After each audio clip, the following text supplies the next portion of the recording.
This is Dan Kuiper checking in. Perhaps the most common barrier to living the kind of life we'd like to live is fear. The truth is, we all experience fear in our lives. Okay, maybe not Chuck Norris, but all the rest of us experience fear in our lives. For many years, I had a serious case of glossophobia, also known as the fear of public speaking. My guess is many of you can relate. Studies show that after the fear of flying, the fear of public speaking is people's greatest fear. It is said that we're born with only two fears, the fear of falling and the fear of abandonment. All other fears, whether it be heights, closed spaces, spiders, are learned through life experiences. And counselors will tell you it's not always things we're afraid of. Our fears are not always physical. In fact, some of our deepest fears are relational. And us guys especially, we don't like to talk about those kinds of fears. But it's so important that we do, because we will never conquer them if we never admit them. The truth is, there are three fears in particular that, if we're honest, many of us struggle with: the fear of rejection, the fear of failure, and the fear of intimacy.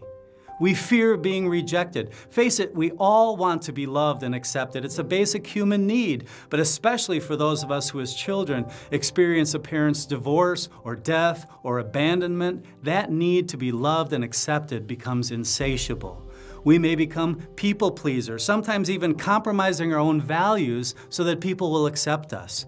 We may have a hard time setting boundaries, telling people no, standing up for ourselves for fear that they won't think highly of us. Then there's that fear of failure, something I cover extensively in my book, When Father is a Bad Word. Maybe we came from a highly critical home. We had a parent or parents who wouldn't allow us to make mistakes, and we grew up feeling we could never measure up. And now as adults, we may even struggle in our relationship with God because we see Him as someone we could never please. We know that He offers grace and forgiveness to others. We're just not sure He wants to give it to us. And then there's that fear of intimacy. This is especially common in homes of abuse, whether it be verbal, physical, sexual. We don't want people to get too close to us, because when people get close to us, we get hurt. So for our own protection, we keep people at arm's length.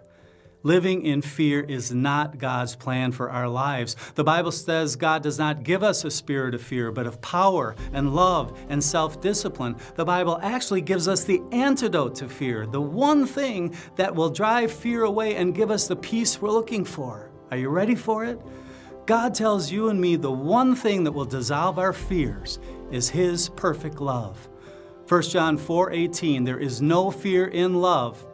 Perfect love drives out fear. There it is, friends.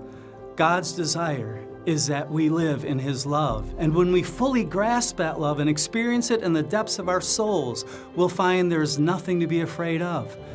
The reality is, there's no room for fear in a heart that God has filled with His love.